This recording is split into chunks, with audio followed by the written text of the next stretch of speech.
Thank you, Riley. I was asked a while ago, months, I think it was, to lead this class tonight. There were quite a few pages to read. There's some questions in there. I read a little bit. It looked like there might be some good points, maybe. Maybe not great. Not quite sure I didn't make it all the way through. You know, things come up. People get busy. We could talk about this lesson if you wanted to, or not. It's kind of up to y'all. Whatever you'd like to do. It really, doesn't make a big difference to me. Can you believe all the rain we've had this week and those temperatures? That's really something. So I'm not trying to make a joke. Not now. I have to finish. So I'm not trying to make a joke or make light of this. I did this on purpose because I wanted to evoke, an emotional response. And let me ask you, how'd that make you feel? If this was actually my response and attitude towards taking on this teaching assignment, if I didn't even care enough to prepare, if I didn't care enough to study, somebody took the time to publish this, they took time to print it, they took time to put it in a workbook. We have elders who plan classes for us. Everybody got their families together, and you came here with the intent of studying God's Word. And if I didn't even take the time to give the least amount of effort to prepare, would you feel angry? Or disappointed? Disgusted? A little embarrassed? Yes, you would probably, and rightly so, feel those things, and probably more negative feelings if that was the actual case of how I prepared for this class tonight. So a point real quick is, how do you think our Creator feels when His creation, us, has this type of indifference towards His position of total power and authority,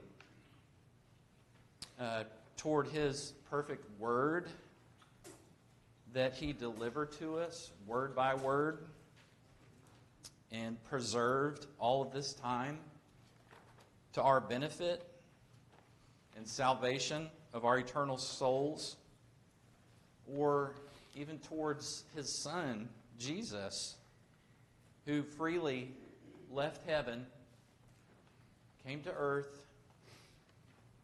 let the creation abuse Him and murder Him, and gave that sacrifice so that we have hope of being made righteous through that sacrifice.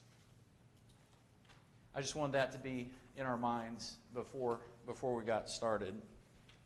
And sorry for the little ruse there at the beginning. Before we do get into this study, I wanted to mention that I have been so encouraged by all the men who have got up here and taught and prepared, and especially the young men. They all did such a great job, and I have been very edified and uplifted by all of these guys that have taken part in this. It's really been an encouragement. And to me, especially these young guys, it's a sign of their spiritual maturity, and it's a sign of their desire to be an active and genuine part of being part of the church and being part of glorifying God. I really loved how Kurt Davis always said before he led one of these discussions, he said, "I'm just here to lead a discussion." And that's how I feel also. So I look forward to hearing from you tonight, hearing what you have to say on this topic of indifference. Yes, Larry. You kind of had me going there for a minute or so because I thought you were going to say I wasn't really prepared because I forgot about it or something like that. And then it dawned on me what you were doing. Good. It was brilliant. Good. It was a good Hey. example of Glad. indifference. We got it. Good, good. This is our last lesson in this series, and it's over the topic of indifference. And we're going to look at this for 2 periods. We've got tonight, and then we've got Sunday morning. And I'd like to spend tonight talking about the definition of indifference, what it means to you, both secular and spiritual contexts, to look at the consequences of this attitude of indifference, and to look at some biblical examples of this trait. And then on Sunday, I'd like to discuss how we can identify and overcome indifference. The book notes off first that the word indifference is not specifically named in the Bible, but the more I looked into this lesson in my study, the more I see that it is everywhere. From the beginning to the end, the characteristics of indifference are identified in numerous areas of Scripture. And it's identified as an insidious and a destructive attitude that will almost certainly cause separation from God, if not immediately turned away from. Let's look at question 1 in the book. Define indifference. So, what is indifference as you understand it? Anybody? Being big word, apathetic about things and just lackadaisical about getting things done that you know you need to get done to serve God. Like, you go home from work, sit down, turn on TV, turn on a game on your iPad, whatever, and you're totally distracted by that. That's what we need to do. Kind of tunnel vision. Yeah. Who else? Yes. Being neither hot nor cold, just being like lukewarm about things. Absolutely. And that's one of our scriptures that we're going to go to here in just a little bit, for sure. Yes. Lack of care towards the topic. Lack of care towards topic. Yep. All those are good answers that define that word well. Anybody else? The book says basically the same thing that we've already heard, but indifferent means having or showing no partiality, bias, or preference, neutral. Having or showing no interest, concern, or feeling. Uninterested, apathetic, or unmoved. The word indifference means lack of concern, interest, or feeling. Apathy. Does anyone have an example that comes to mind of a specific or a general event that you witnessed or were part of at school, work, anywhere that you can think of? While you're thinking, I am involved in construction, built a few houses, and we have, a main project of getting something built, and then we have subcontractors who perform a part of that project. But it just seems like that a lot of times they become so focused on what they're doing that they don't pay any attention to the project as a whole. And specifically, one house I was building, getting close to the end, had this nice, pretty piece of granite brought in and put on a vanity. Expensive. That's an expensive material. And I came in later that day just to check on things, and one of the subs had dumped over a big, giant-sized cappuccino on the granite, and it dripped off onto the floor, and the wood floor, and it was sticky, and they didn't even take the time to wipe it up. They just left it there. So I had to go in there and do a lot of special things to get that stain off of there. I had to have the granite company back out, and it seems like that's an ongoing problem, and it's frustrating, to see that indifference towards, what we're trying to do. Larry?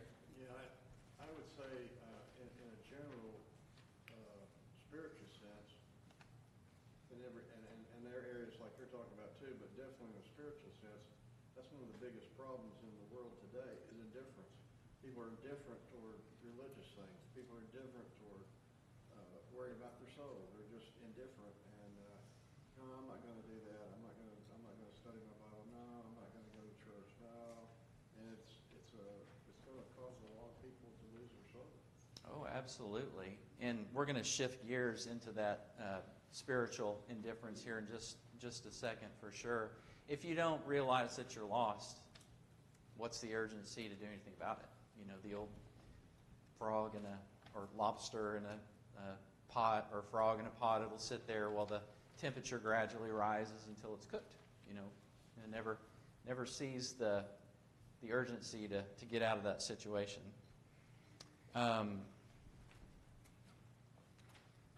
My wife and I, sometimes we talk about going to a retail store, and we ask for a specific product, and sometimes the response will be, I don't think we have that at our store. I don't think so.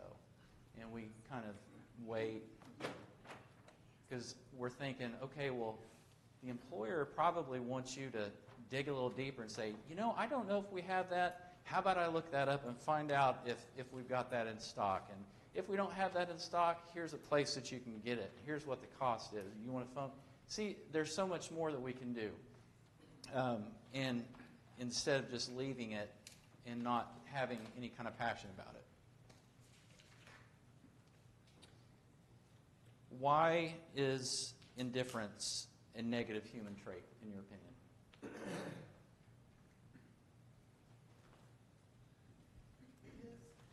if you're indifferent to things, you don't love, you don't show love, you don't treat others how you would want to treat yourself because you just don't care. I think that's a great answer.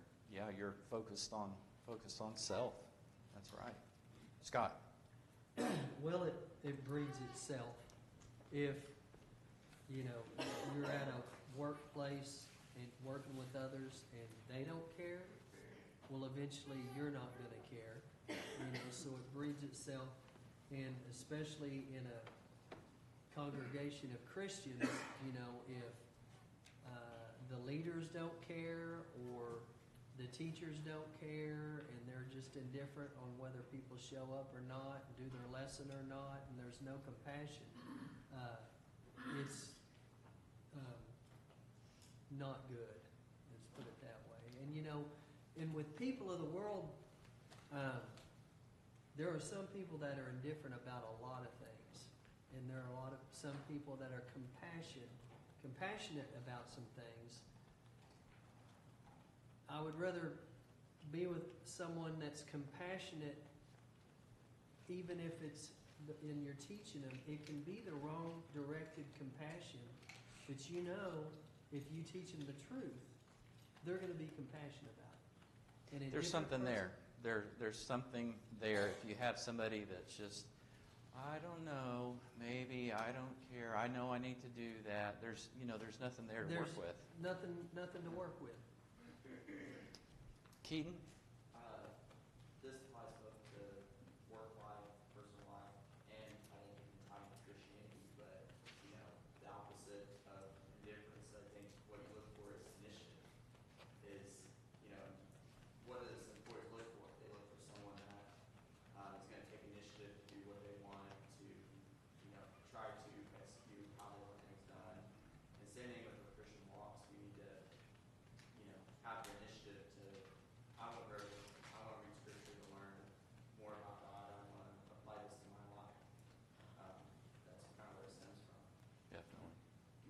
have something here. In the great wisdom of Aaron Tipton, you know you got to stand for something or you'll fall for anything. I was going to put that in there, but I My refrained. wife actually That's told me good. not to sing it. So. No, that's good. Okay, there's self-control. That's true. You have to stand for something, or you'll fall for anything. You'll be washed away with any wave that comes along. But with this apathy, a lot of times it's a big avoidance from people. An example, I knew a man who was so lazy, he worked harder at not working than anybody I'd ever seen. And in doing so, it made him to where he just didn't really care about things. He just, oh, I'm not going to worry about it. You know, well, you're avoiding things that are good for you, like effort, like honesty, like diligence and things of that nature that's good for us. And that was the one thing that I observed. Don't you realize how much you're missing out on life and not caring about anything? Yeah. You really don't know what you're missing out on by just not caring. Absolutely. It's a great point. Can you think of a characteristic? We've kind of skirted around it, but what's a characteristic that's really closely related to indifference? You may think of something that's real closely related, a negative quality. Laziness. Because if you have little care, just like James was talking about, if you have little care, concern for something, how much effort are you going to put into it? None. Your care is equally represented by the amount of effort that you put into it. So, someone read for me how Scripture describes laziness in Proverbs 10:26. If someone would read that for me.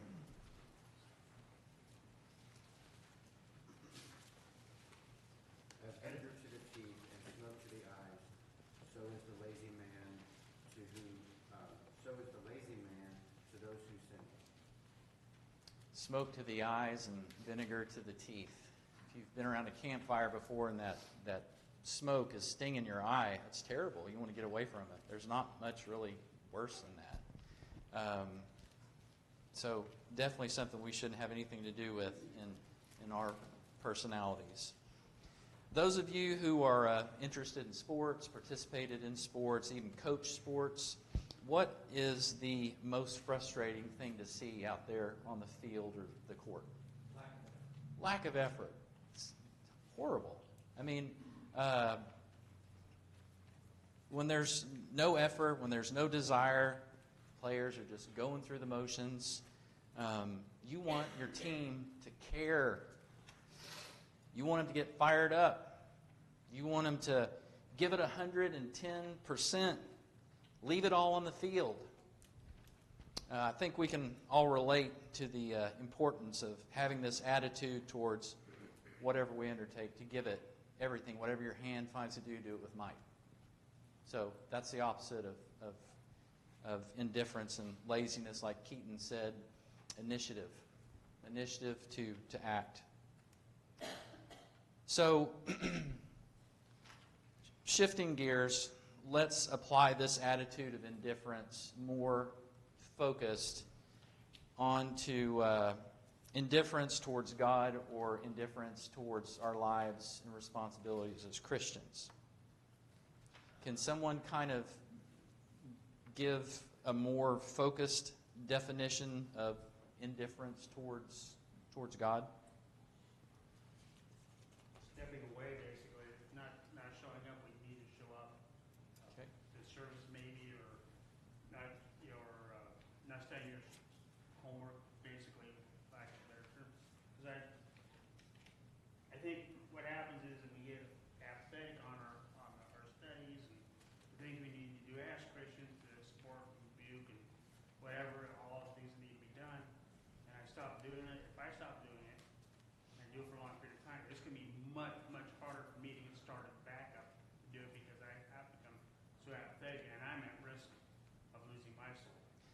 Like Scott said, it grows, it blossoms, it becomes part of who you are, that apathy. And the Good Samaritan,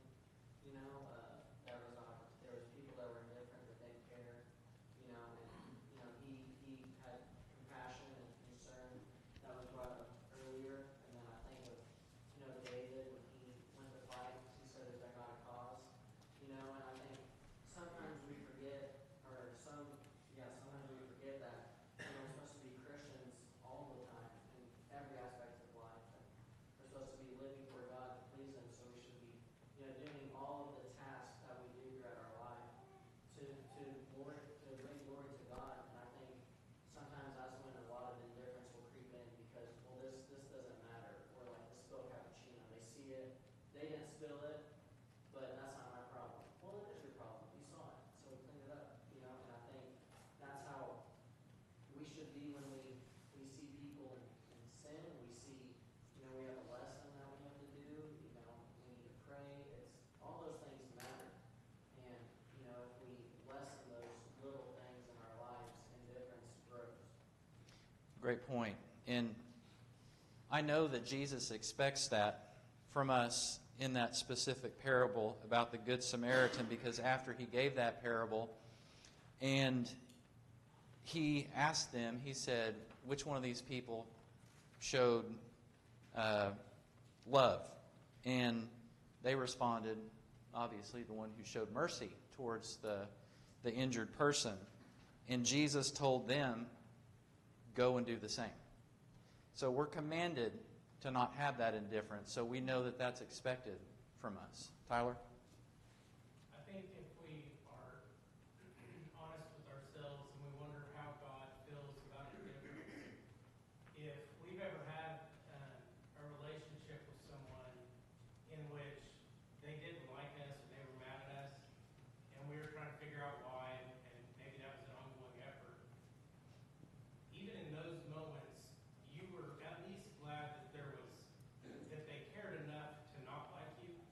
But if they get to a point where they totally are careless whether you like them or not, what you do, how you do it, it doesn't matter to them, anything about your life, that's a feeling most people would say that they hate more.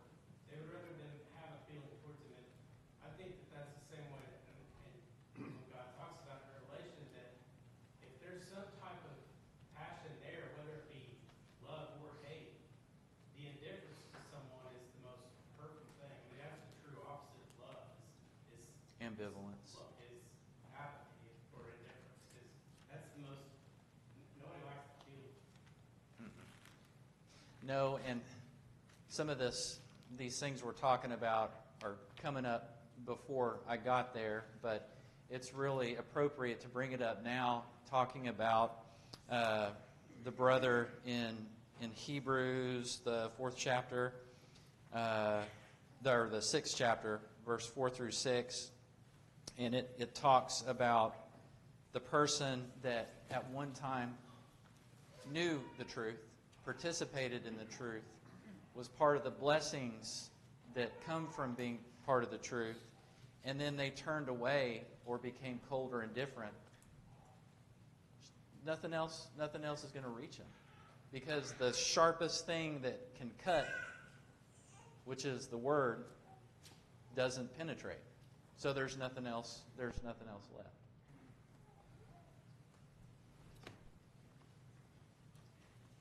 I think sometimes we have to be careful in what we hear from people that at times will say that they're Christians and believe in faith. The one that hits me the most right now, and we'll see it on billboards or on signs in people's yards, and that is Sunday, attend a church of your choice. Can that be any more indifference? It sounds good on the surface, until you think about it for just a few seconds and realize that, wait, who are we trying to please here, ourselves, or are we trying to please God? For sure. Scott? We had Jeremiah's going to be gone in September, so we needed 2 lessons. And I asked 3 people, and the first one said, let me check. No, I can't. I'm sorry. I'm preaching somewhere else. The other 2 said yes. So all 3 are preaching either 2 here and 1 somewhere else. And when the opposite of indifference, indifference can bring you down. And when you ask 3 people and one's already preaching and the other 2 say yes, that was so humbling and uplifting. And that's what the opposite of indifference will do, is uplift the ones around you. That is for sure. I can't believe how fast time goes when you're teaching up here, because when I just went through some of this at home, I had like an extra 19, 18 minutes to go. Anyway, to look at the book a little bit, to kind of stick with the outline of the book, let's answer question number 5. How is indifference an insult to God? Mom. Because he was not indifferent to us.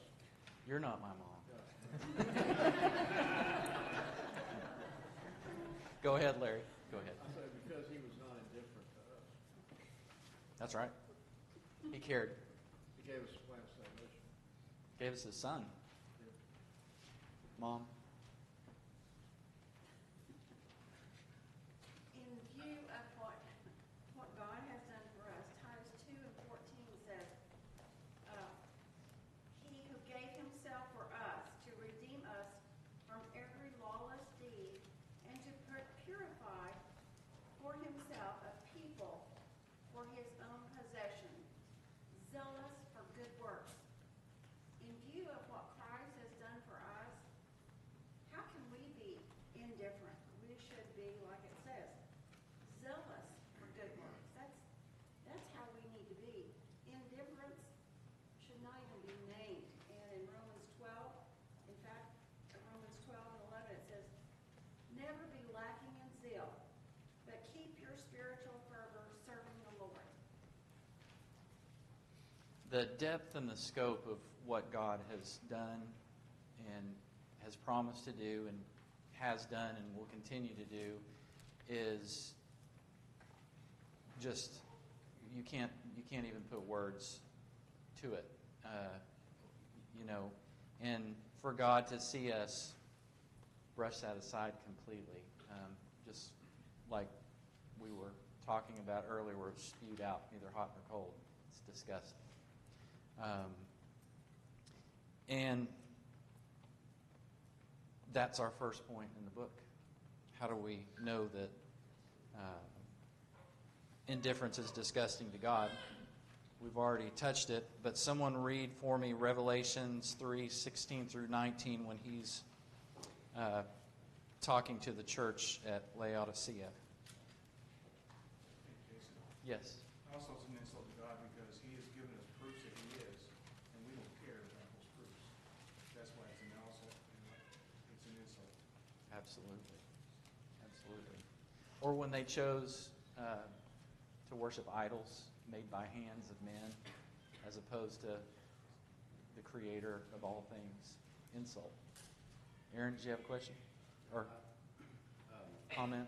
Indifference is, I believe Satan has a heyday with people that are indifferent because indifference is disobedience to God, and it breeds false doctrine.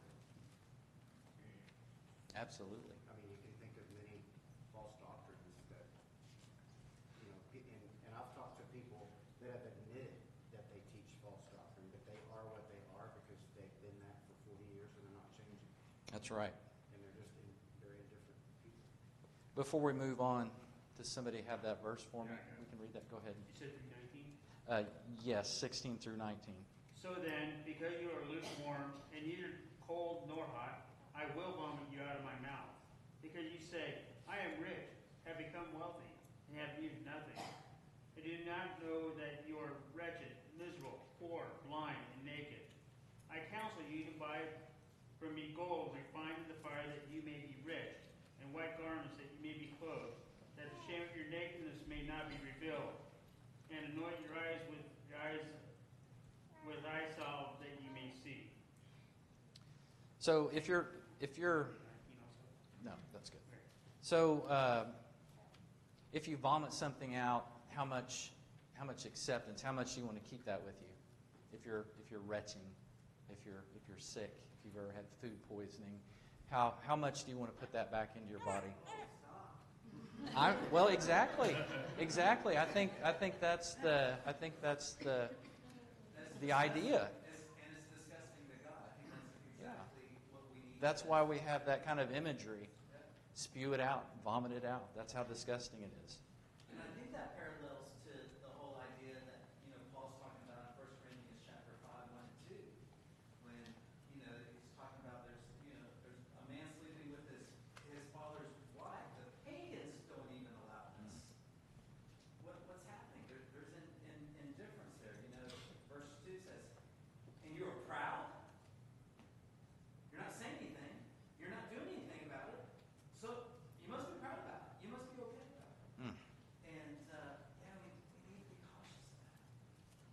Absolutely.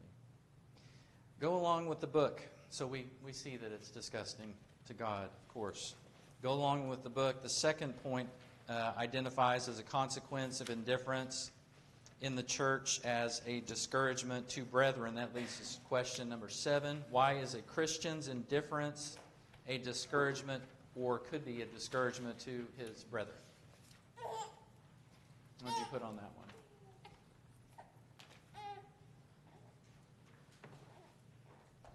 Marie?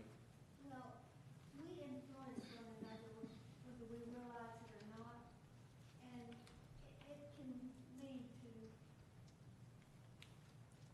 departure from the truth of the Lord. And you're supposed to edify one another, the opposite of that. How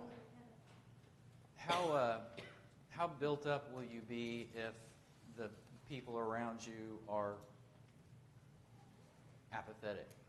You know, how excited? How long can you keep that up? You know, it becomes difficult and discouraging if you don't have that support where people also want the same thing. They want to give it their all. They want to take a stand. They want to fight for things. They want to fight for the truth. If you don't have that, there's a discouragement. And we also touched on that. Marie mentioned it, and some others had too. But can it lead to apostasy? Yes. Why? Why could apathy or indifference lead us to apostasy? I think it already has. I mean, if you're indifferent, you know, you're either on the verge of falling away or you have fallen away. If you don't have a strong conviction to teach, defend the truth, the full message of the gospel will be watered down. And error will have an opportunity to take hold and spread. Just make it the easy path, per se. Just that much easier to reach out to.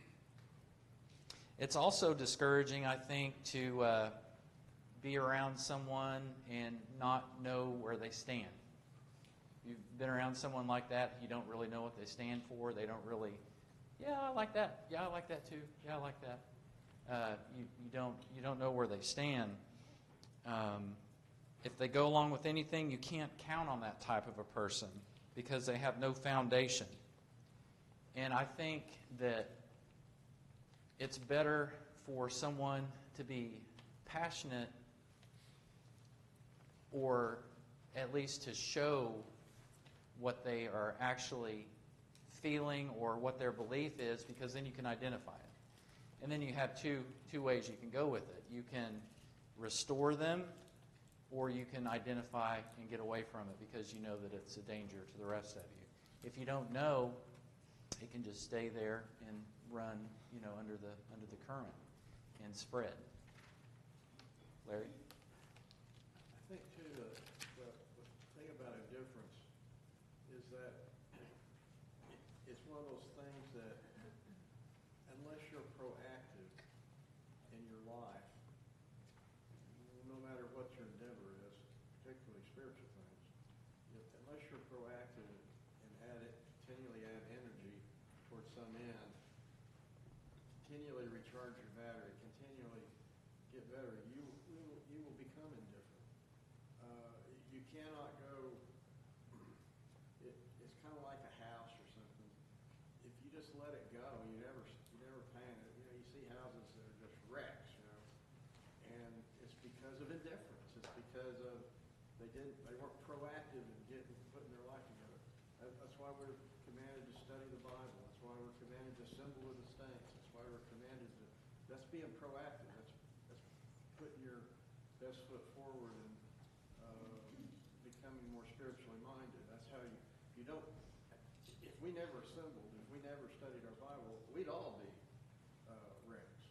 So you have to continually do that. You have to continually push that envelope.